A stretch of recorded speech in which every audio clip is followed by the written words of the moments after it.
पावसाळ्यात निसर्ग हे सुंदर फुलायला लागतं। याच काळात रानात अनेक रानभाज्या बहरायला लागतात।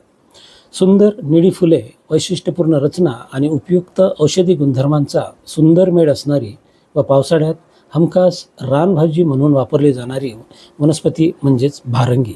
चला तर आज जाणून घेऊ। नमस्कार, मी प्राध्यापक दिलीप कुमार आपल्या सर्वांचं स्वागत करतो नो युअर प्लांट सिरीजमध्ये। याचं शास्त्रीय नाव रोथेका सेराटा असं आहे।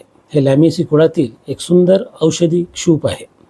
झुडूप साधारणतः 2 ते 3 मीटर उंच वाढते। खोड चौरस, पाने समोरासमोर लावलेली, दातेरी आणि निळ्याशार फुलांचे पिरामिडासारखे घोस हा याचा ठळक वैशिष्ट्य आहे। या झाडांच्या फुलांची रचना फार नाजूक असते। फळे 4 खंडांची, सुरुवातीला हिरवी आणि नंतर पक्व झाल्यावर काळी होतात। कोकणात यांच्या पानांची भाजी केली जाते। आयुर्वेदात या वनस्पतीचे मूळ प्रामुख्याने वापरले जाते। मुळे कडू तिखट, पचनास मदत करणारी कृमीनाशक मानली जातात।